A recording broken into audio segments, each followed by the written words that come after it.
Yo, what's the deal? What's the deal? It's your boy, Who's in though? And we back talking sports. So, I wanted to make a quick video. Um, my boy Steph Curry, it was just his birthday. Shout out to the boy, Steph Curry, who changed modern basketball, bro.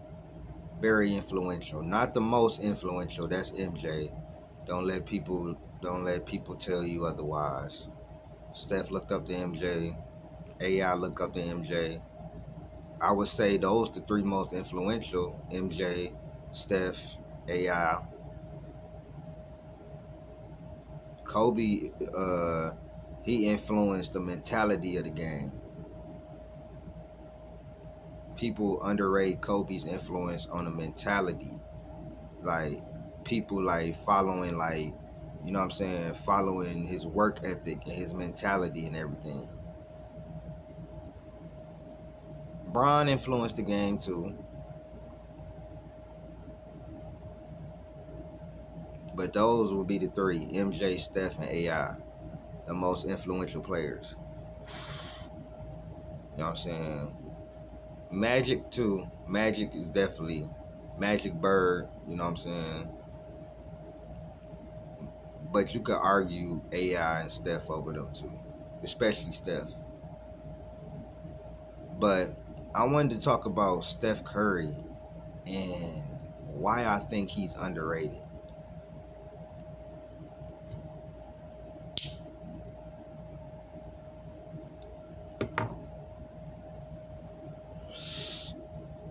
The reason I don't like averages is because they're not indicative of that player and how great they was.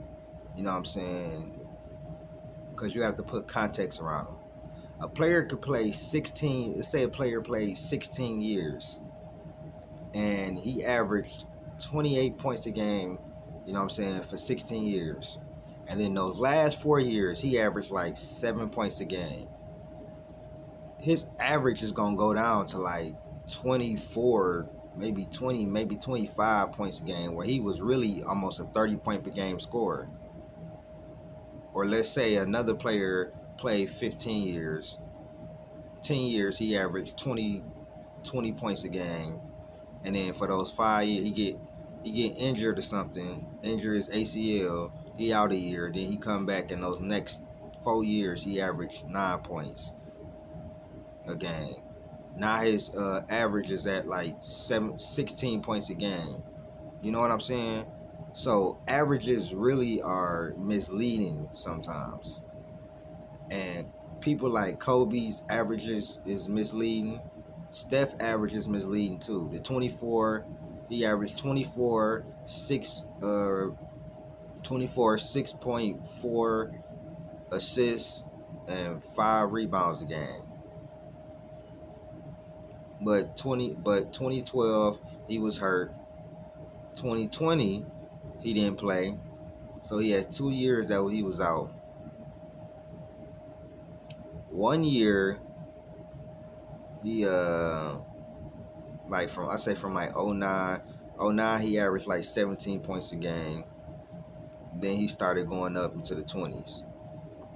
But the reason I believe Steph Curry is so underrated is because people so focus on his shooting that they disrespect his other skills. I think Steph Curry, nobody is a better finisher than Kyrie. Nobody. Nobody.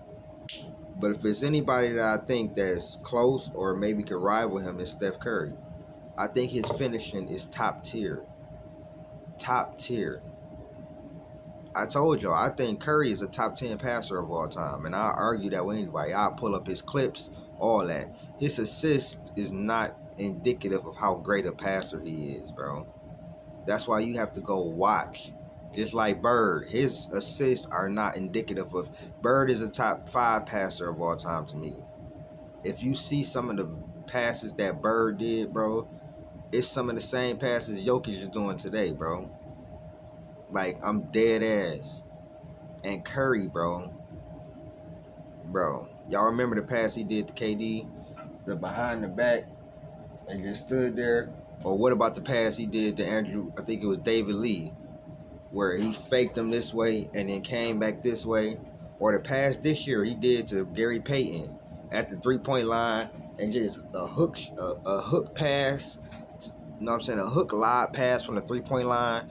Like, bro, Steph Curry is a super underrated playmaker, bro. And then his gravity assist. When he steps on the floor, bro, they guard him past half court. And he's always moving. That's another thing that adds to his game that makes him so dangerous. He's not just standing around. He's always moving. His conditioning is top tier. His shooting is top tier. His passing is top tier. He's a great rebounder for his size.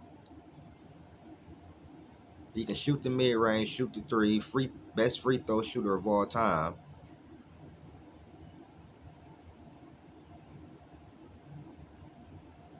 His problem comes in the defense. But that's another thing. Steph Curry has gotten better over his career on defense.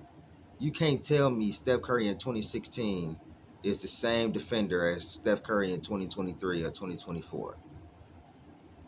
You can't tell me that, bro.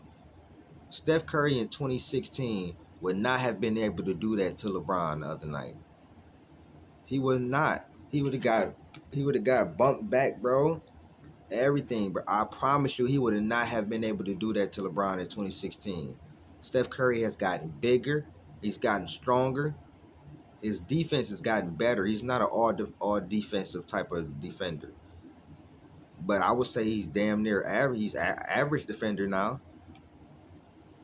He's not such a liability on defense. Curry plays defense. I watch him damn near almost every night, watching some clips or watching games of them. I ain't been watching the Warriors as much as I usually do other seasons because I said I wasn't watching them until they get over 500. But I've been watching them the last couple of weeks. You know, I was watching them the first month or two of the season to that 6-game losing streak.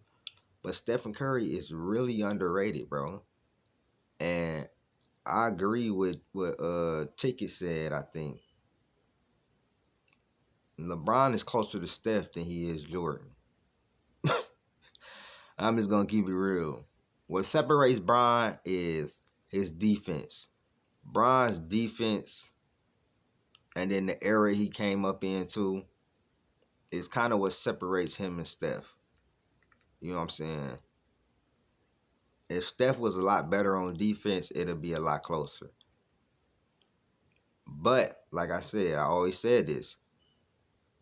I may change my mind at the end of his career, at the end of both of their careers.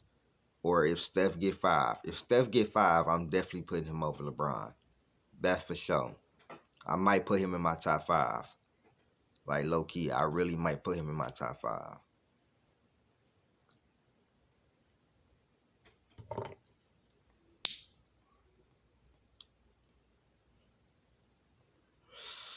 But yeah, man, Steph is like really underrated, bro. I think we need to give him his flowers, man. I know they're not having a great season and everything like that. But y'all remember the 2021 year where he averaged 32 and carried them to the motherfucking play-in? Should have been the playoffs. But that was the first year that they made that play-in. And you know what I'm saying? They was the 8th seed. In a regular year, they would have went to the playoffs. Or what about 2022, where he carried them to a championship, damn near, and Wiggins helped them out in the finals. You know what I'm saying? Or what about last year, where they should have lost in the first round, but he carried them to the second round last year and tried to carry them past the Lakers. Wiggins, trash. Poole averaging 8 points a game. Klay Thompson shooting like 35% from the field. Go look at Bron and his supporting cast. That's all you got to do, and you could tell who AD was the reason they won that series, bro. Curry and Bron cancel each other out. You got AD and Klay didn't show up. Wiggins didn't show up. Poole 8 points a game. And they had a ton of free throws. The games they beat us, they had a ton of fucking free throws. You can call it the excuse or whatever you wanted to say. I already made a video exposing that shit, bro. The games that we destroyed them, go look at the free throws. It was even as hell. Or they shot a couple more, or we shot a couple more. So, man, I believe Steph Curry is super underrated, and we need to give him his flowers. You could say this the Golden State fandom in me or whatever, but I think it's the truth, man. I think we need to give him his flowers. I'm out, man. Peace.